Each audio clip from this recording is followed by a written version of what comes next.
একজন বড় বুজুর্গ আলেম ছিলেন হযরত উসমান হারুনী রাহমাতুল্লাহি আলাইহি।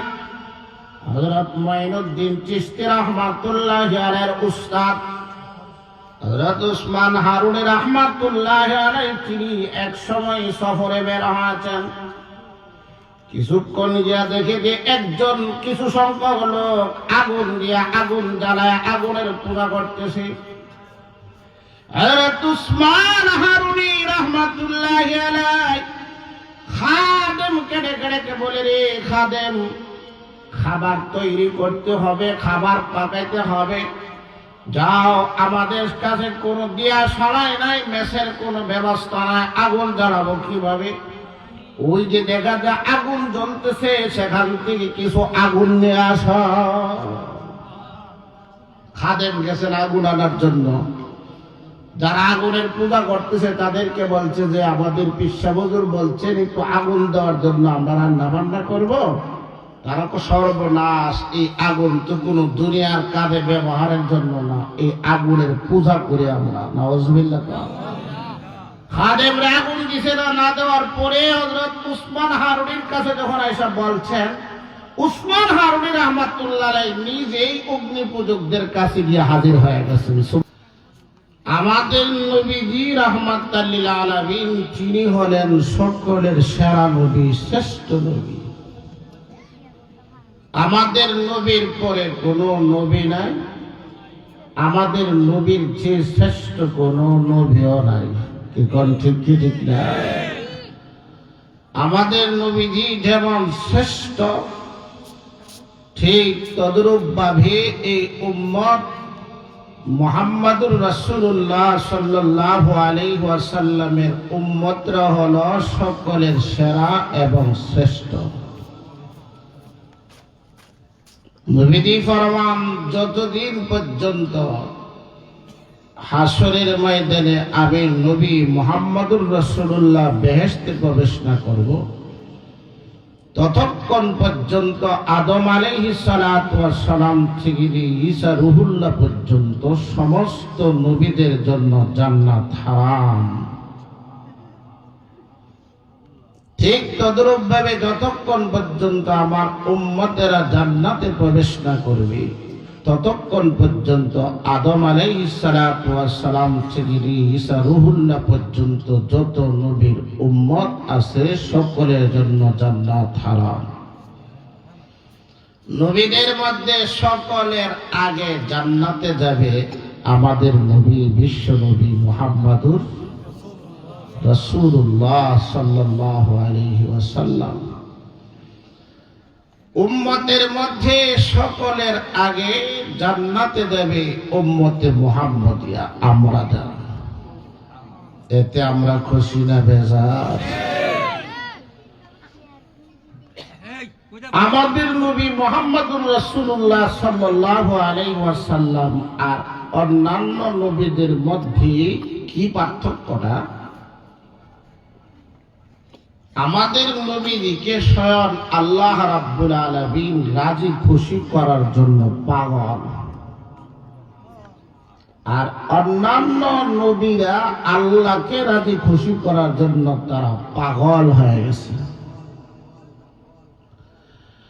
হযরতে মূসা আলাইহিস সালাতু ওয়াস সালামকে আল্লাহ রাব্বুল আলামিন তুর পাহাড়ে আহ্বান করেছেন, ডাকছেন।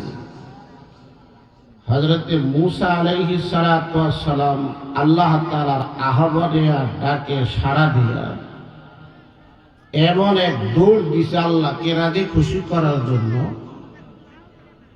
উম্মত ফেলে দিয়ে তিনি তুর পাহাড়ে গিয়ে আল্লাহর কাছে হাজির হয়ে গেছে। আল্লাহ তাআলা জিজ্ঞাসা করেন, মূসা, তোমার উম্মত কোথায়? মূসা আলাইহিস সালাম বলেন, আল্লাহ, তুমি যখন আমাকে তুর পাহাড়ে আহ্বান করছো, ডাকছো, তোমাকে রাজি খুশি করার জন্য আমি উম্মত রেখেই তোমার কাছে এসে হাজির হয়ে গেছি। সুবহানাল্লাহ বলতেন না? আল্লাহ রাব্বুল আলামিন এই কথাটাকে কোরআনে কারীমের মধ্যে এভাবে আল্লাহ ইরশাদ ফরমান, মুসা আলাইহিস সালাম বলেন, ফাআজিলতু ইলাইকা রাব্বি লিতারদা। আল্লাহ, আমি তোমাকে রাজি খুশি করার জন্য তাড়াহুড়া করে আমি তুর পাহাড়ে এসে হাজির হয়ে গেলাম।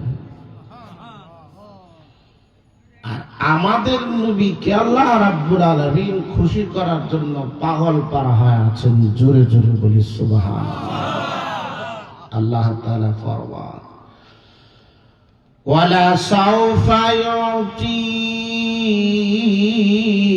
রাব্বুকা ফাতারদা।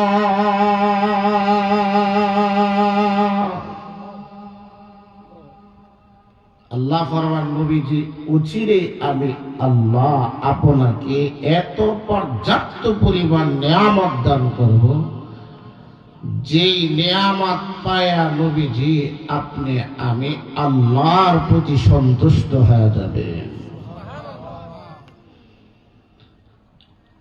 তাহলে বোঝা যায় যে আল্লাহ রাব্বুল আলামিন আমাদের নবীজিকে কিভাবে খুশি করতে হবে তার যত ধরনের ইন্তজাম আছে সবকিছু আল্লাহ করে রাখছে। সুবহানাল্লাহ। এই আয়াত নাযিল হওয়ার পরে নবীজি ফরমান যে আল্লাহ, যতক্ষণ পর্যন্ত আমার গুনাহগার একটা উম্মত জান্নাতে যাইতে বাকি থাকবে ততক্ষণ পর্যন্ত আমি রাসূল আপনার উপরে রাজি খুশি হব না। আর আস্তে কইন না সুবহানাল্লাহ।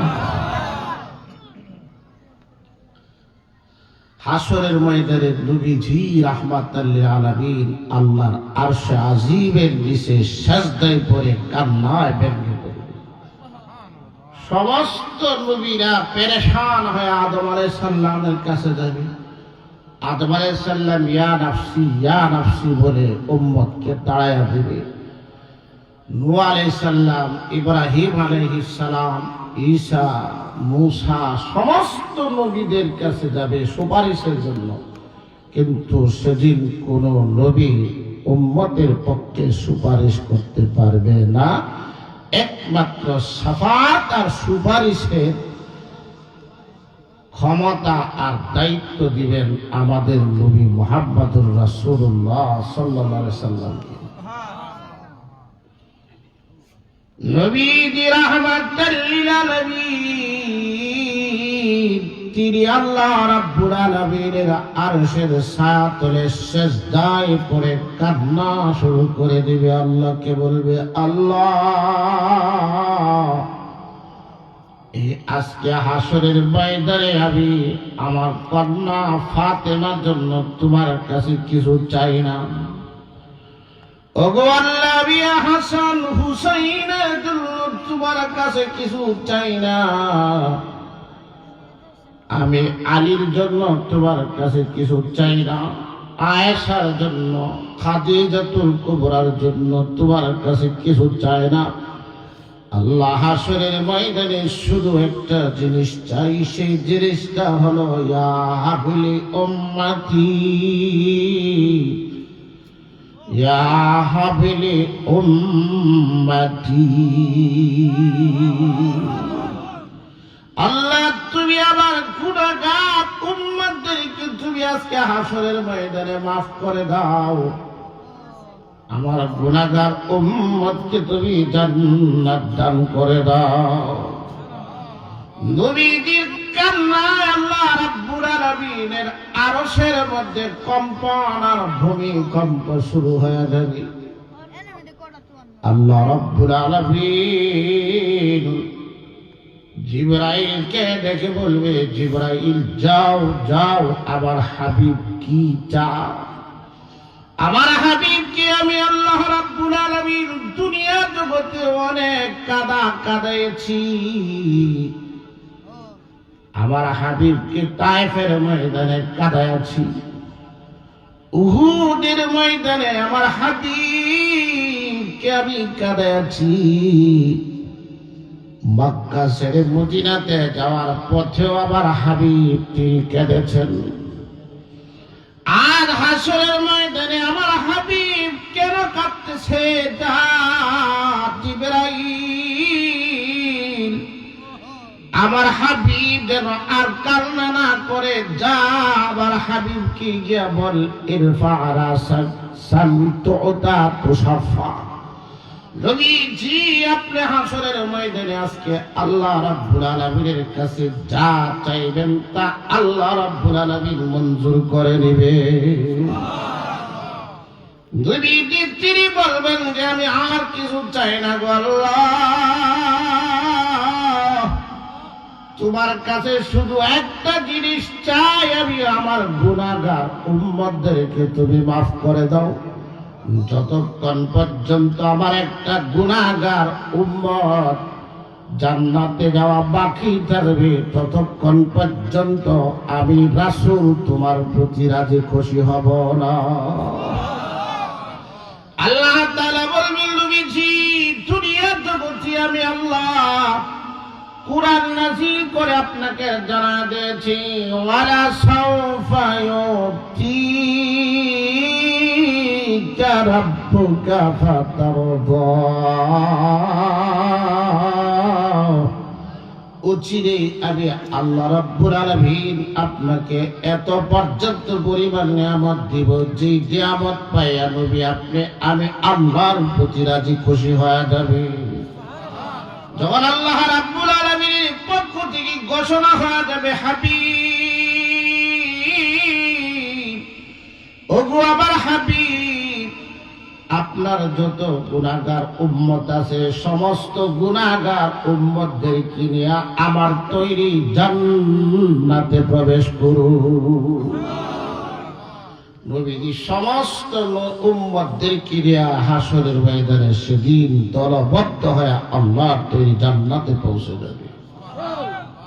এই জান্নাতে কারা কারা যাইতে চাই? মাশাআল্লাহ, সবাইকে আল্লাহ কবুল করুন বলেন আমিন। জান্নাতে যাইতে হলে নবীর তরিকা লাগবে কি লাগবে না? নবীর তরিকা ছাড়া কোনদিন জান্নাতে যাওয়া যাবে না। কোন তন্ত্র মন্ত্র, কোন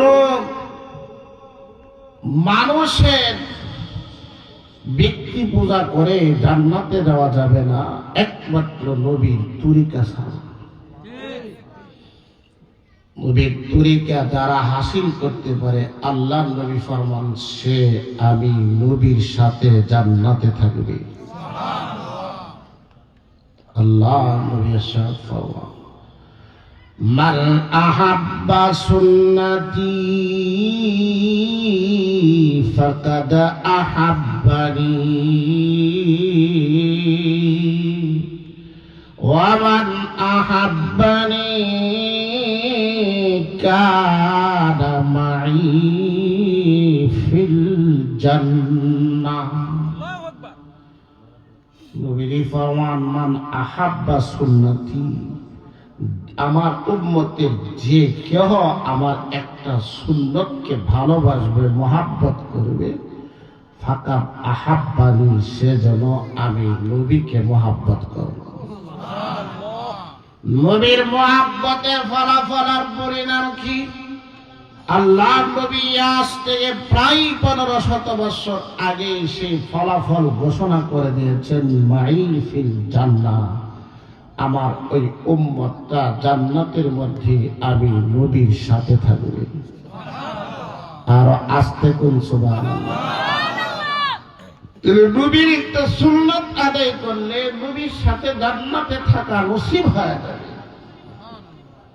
নবীর স্তর অনুপাতে নবীদের আসনে থাকবে, নবীদের আসনের পরেই হবে নবীর সুন্নতধারী উম্মতের স্তর। সুবহানাল্লাহ। একটা সুন্নতের কি দাম আল্লাহ রাসূল ফরমান, মান আহাব্বা সুন্নতি ইনদা ফাসাদি উম্মতি ফালাহু আজরু মিআতি শাহীদ।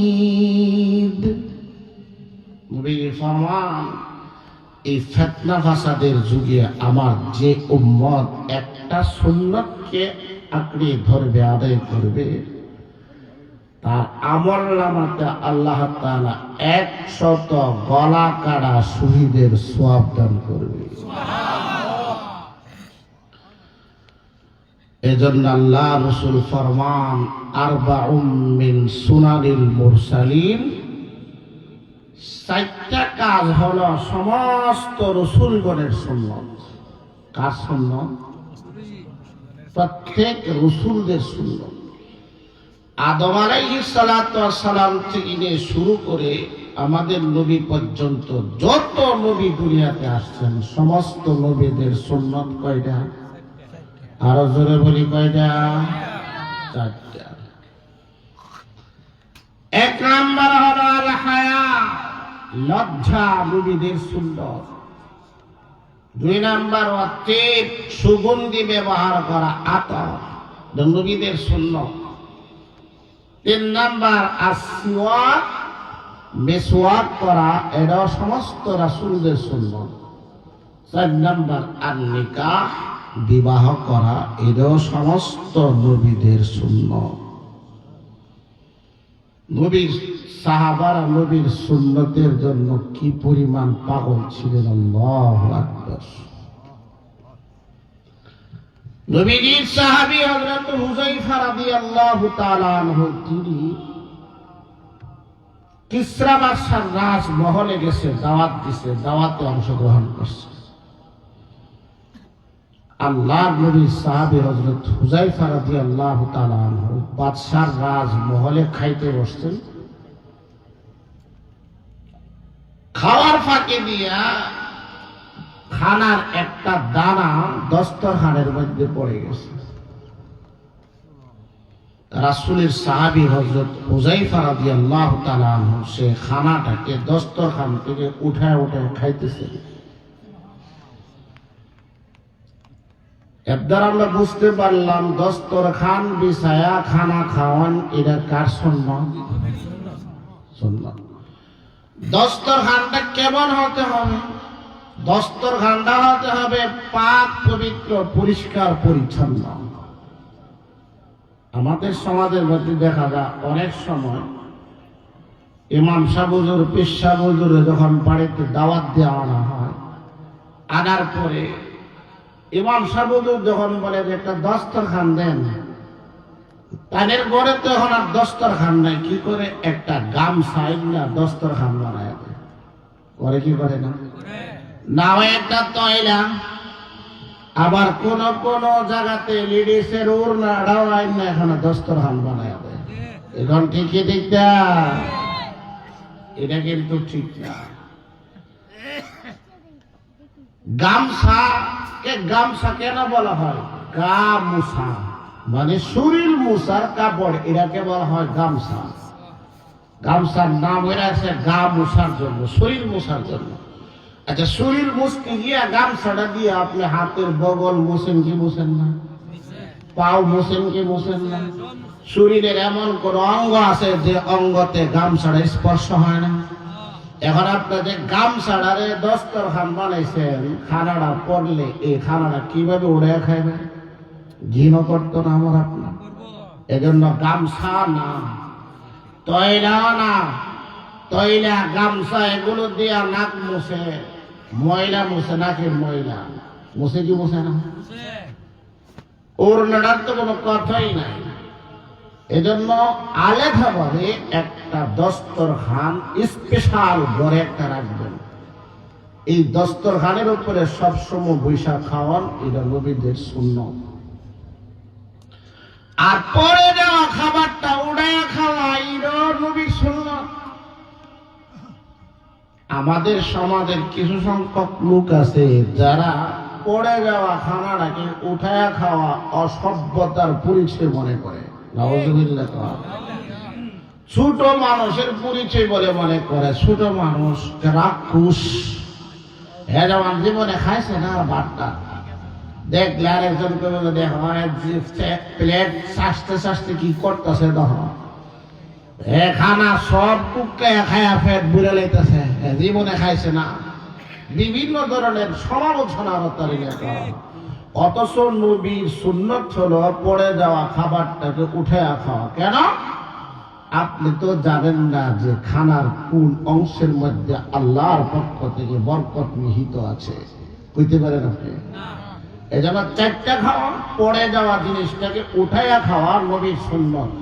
যে জিনিসটা পড়ে গেছে খাইলেন না, হইতে পারে আপনি বরকত থেকে মাহরুম আর বঞ্চিত হয়ে গেছেন। প্লেটটা চারটা খাইছেন না, রাইখা কিছু কিছু মানুষ আছে সভ্যতার পরিচয় দেয়, বিশেষ করে শহরের মানুষগুলো। এরা মনে করে এরা শহরে যারা থাকে এরা মনে মানুষ, আর গ্রামগঞ্জে যারা থাকে এরা মনে কুত্তা বিলাই। নাউজুবিল্লাহ কইতেন না? এ কারণে দেখবেন আর যে পথে বড় বড় অনুষ্ঠানে প্লেটের অর্ধেক খাবার রাইখে তারা উঠতে না। তারা সভ্যতার পরিচয় দেয়, আসলে সভ্যতার পরিচয় দেয় না, এক নম্বরের অসভ্য হলো। হ্যাঁ, নবীজির সাহাবী হুযায়ফা রাদিয়াল্লাহু তাআলা আনহু তিনি উঠায়া খাইতেছেন দস্তরখান থেকে, পাশে আরেকজন হযরত হুযায়ফারে কুনি দিয়া গুতা মারতেছে। গুতা দেয়ার বলতেছে, আরে রাজা বাদশার রাজমহলে বসে খাবার খাইতেছেন, এই মুহূর্তে যদি পড়ে যাওয়া খাবারটা উঠায়া খান, এটা বড় নির্লজ্জের কাজ, ছোট মানুষের কাজ। আপনি তো বাদশার রাজমহলে বসে খাইতেছেন, অবশ্যই বাদশার রাজমহলের আদব রক্ষা করতে হবে আপনার। আশিকে রাসূল কেমন ছিলেন নবীর সাহাবী হযরত হুযায়ফা রাদিয়াল্লাহু তাআলা। হুযায়ফা তিনি উত্তর দেন, আতরকু সুন্নাতা হাবিবি লিহা উলাইল হুমাকা। আর এই সমস্ত নাদান বেকুফ নির্বুধ মানুষের কারণে আমি কি আমার নবীর সুন্নতটা ছেড়ে দিব? সুবহানাল্লাহ বলতেন না? তারা ছিল নবীর আশিকে রাসূল। জোরে জোরে বলি সুবহানাল্লাহ। নবীর দস্তরখানের কি মূল্য জানেন? নবীর দস্তরখান আল্লাহু আকবার। আল্লাহ রাসূলের বিশিষ্ট সাহাবী, বদরি সাহাবী হযরত আসিম ইবনে সাবিত রাদিয়াল্লাহু তাআলা তিনি বলেন, এক সময় আমি হযরত আনাস ইবনে মালিক রাদিয়াল্লাহু তাআলা এর বাড়িতে দাওয়াতে গেছি। খাবারের শেষে আনাস রাদিয়াল্লাহু তাআলা তিনি বলতেছেন যে একটা তৈলা নিয়ে আসো হাত মুছার জন্য। হযরত আসিম ইবনে সাবিত রাদিয়াল্লাহু তাআলা এর জন্য ঘরের খাদেম সেবিকা সে একটা তৈলা না হযরত আসিম ইবনে সাবিত রাদিয়াল্লাহু তাআলা এর হাতে দিতেছেন। আনাস দমক দিয়ে এই তৈলার মধ্যে ময়লা, তৈলাটা পরিষ্কার করে আনা। আনাস রাদিয়াল্লাহু তাআলা আনহু খাদেমে এই তৈলাটারে জ্বলন্ত আগুনের চুলার মধ্যে নিক্ষেপ করে দিছে। সুবহানাল্লাহ। কিছুক্ষণের মধ্যে দেখা গেছে যে একবারে তৈলাটা সুন্দর পরিষ্কার ধবধবে সাদা ময়লা মুক্ত হয়ে একবারে পরিষ্কার হয়ে বের হয়ে আসছে। হযরত আনাস রাদিয়াল্লাহু তাআলা আনহু হযরত আসিম ইবনে সাবিত রাদিয়াল্লাহু তাআলা এর হাতে এই তৈলাটা দিয়েছেন, দিয়া বলতেছেন যে এই তৈলাটা আপনি ব্যবহার করেন, এখন এটা পরিষ্কার হয়েছে।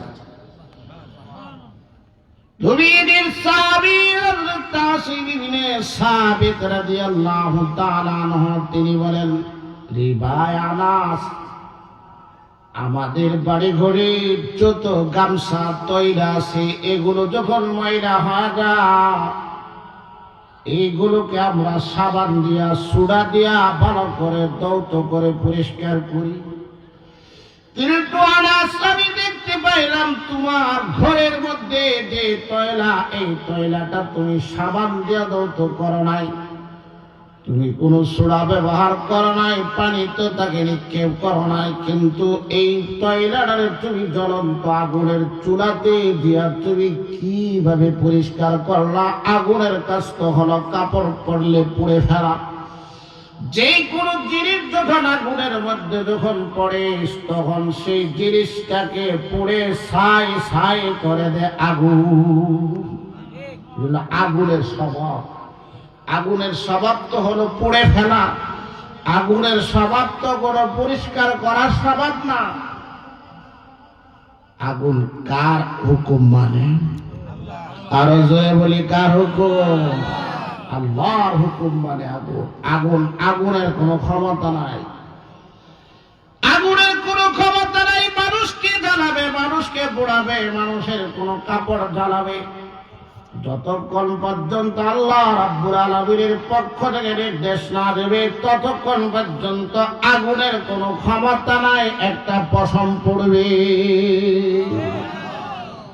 পয়গম্বর ইব্রাহিম আলাইহিস সালাতু ওয়াস সালামকে যখন নমরুদ 1 মাস পর্যন্ত লাকড়ি যোগান দিয়ে আগুন ধরা, পয়গম্বর ইব্রাহিম আলাইহিস সালাতু ওয়াস সালামকে যখন আগুনের মধ্যে নিক্ষেপ করে দেওয়া হলো, পয়গম্বর ইব্রাহিম আগুনে পড়ার সাথে সাথে আল্লাহর পক্ষ থেকে আগুনকে নির্দেশ দেওয়া হয়েছে, আনারুকুনি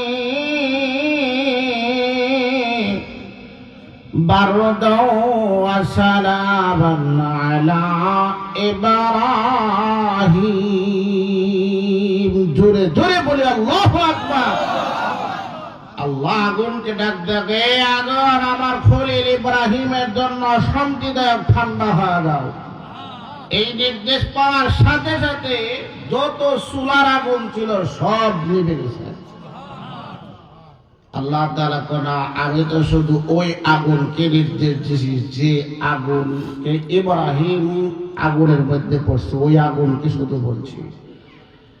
হযরত ইব্রাহিম আলাইহিস সালাতু ওয়াস সালাম আগুনে পড়ে দীর্ঘ সময় পর্যন্ত আল্লাহর নামের জিকির করে কাটায়া দিয়েছেন। একটা পশম পর্যন্ত ইব্রাহিম পয়গম্বরের জ্বালাইতে পারে না। তাহলে বোঝা গেছে আগুনের কোনো ক্ষমতা নাই। ক্ষমতা কার? আরো জোরে বলি, কার ক্ষমতা? হযরত উসমান হারুনী রাহমাতুল্লাহি আলাইহি চিশতিয়া তরিকার একজন বড় বুজুর্গ আলেম ছিলেন হযরত উসমান হারুনী রাহমাতুল্লাহি আলাইহি। হযরত মুঈনুদ্দিন চিশতি রাহমাতুল্লাহি আলাইহির উস্তাদ হযরত উসমান হারুনী রাহমাতুল্লাহি আলাইহি তিনি এক সময় সফরে বের হয়েছেন। কিছুক্ষণ গিয়া দেখে যে একজন কিছু সংখ্যক লোক আগুন দিয়া আগুন জ্বালায় আগুনের পূজা করতেছে। হযরত উসমান হারুনী রাহমাতুল্লাহি আলাইহি খাদেমকে ডেকে বলে, রে খাদেম, খাবার তৈরি করতে হবে, খাবার পাকাইতে হবে। যাও, আমাদের কাছে কোনো দিয়া সরাই নাই, মেসের কোনো ব্যবস্থা নাই, আগুন জ্বালাবো কিভাবে? ওই যে দেখা যায় আগুন জ্বলতেছে, সেখান থেকে কিছু আগুন নিয়ে আসা। খাদেম গেছেন আগুন আনার জন্য। যারা আগুনের পূজা করতেছে তাদেরকে বলছে যে আমাদের পিসা হুজুর বলছেন একটু আগুন দেওয়ার জন্য আমরা রান্না বান্না করবো। তারা তো সর্বনাশ, এই আগুন তো কোনো দুনিয়ার কাজে ব্যবহারের জন্য না, এই আগুনের পূজা করে আমরা। নাউজুবিল্লাহ। খাদেমরা আগুন দিছে না দেওয়ার পরে হযরত উসমান হারুনীর কাছে যখন আয়েশা বলছেন, উসমান হারুনী রাহমাতুল্লাহ আলাইহি নিজেই অগ্নি পূজকদের কাছে গিয়ে হাজির হয়ে গেছেন। সুবহানাল্লাহ। যে কইতেছে, ভাই আমাদের আগুনের দরকার, রান্না বান্না করবো, পাক শাক করবো, তো আগুন দরকার না। এই আগুন কোন দুনিয়ার কাজে ব্যবহার হয় না, এই আগুনের পূজা করে আমরা। হযরত উসমান হারুনী রাহমাতুল্লাহ আলাইহি কয়, ভাই রে, যে আগুনের পূজা করতেছো আর এই পূজা অবস্থায় যদি মরো তাহলে এই আগুনে কিন্তু তোমাদেরকে জ্বালাইব। অগ্নি পূজকরা আগুনের পূজা করলে যদি আগুনে জ্বালা, আর আগুনের পূজা না করলে যদি না জ্বালা, তাহলে তুমি তো আগুনের পূজা করো না, তাই তুমি আগুনে পুড়ে দেখাও। তোমার যদি আগুনে না পড়ে বুঝবো যে তুমি হ্যাঁ ঠিক আছে আগুনে তোমাকে পড়তেছে না, কারণ তুমি আগুনের পূজা করো না। হযরত উসমান হারুনী রাহমাতুল্লাহ আলাইহি, ঠিক আছে আমি আগুন ঝাপটা পড়ে দেখাবো আগুন আমার সাথে কি ব্যবহারটা করে। সুবহানাল্লাহ। হযরত উসমান হারুনি রাহমাতুল্লাহ আলাইহি ওযু করলেন, 2 রাকাত নামাজ পড়লেন। ওযু আর 2 রাকাত নামাজ শেষ করে হযরত উসমান হারুনি রাহমাতুল্লাহ আলাইহি অগ্নি পূজকদের সর্দারের কোলে 2 বছরে একটা শিশু বাচ্চা ছিল, এই শিশু বাচ্চাটারে টান দিয়ে লইয়া কোলে নিয়া হযরত উসমান হারুনি রাহমাতুল্লাহ আলাইহি ঝাঁপ দিয়া আগুনের মধ্যে পড়ে জিকির শুরু করেছে, আল্লাহ আল্লাহ আল্লাহ আল্লাহ আল্লাহ আল্লাহ, জোরে জোরে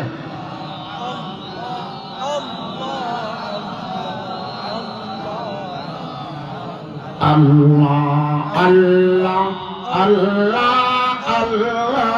আল্লাহ আল্লাহ আল্লাহ আল্লাহ আল্লাহ আল্লাহ আল্লাহ আল্লাহ আল্লাহ আল্লাহ, আর জোরে আল্লাহ আল্লাহ আল্লাহ আল্লাহ আল্লাহ আল্লাহ আল্লাহ আল্লাহ আল্লাহ আল্লাহ লা ইলাহা ইল্লাল্লাহ মুহাম্মাদুর রাসূলুল্লাহ সাল্লাল্লাহু আলাইহি ওয়াসাল্লাম।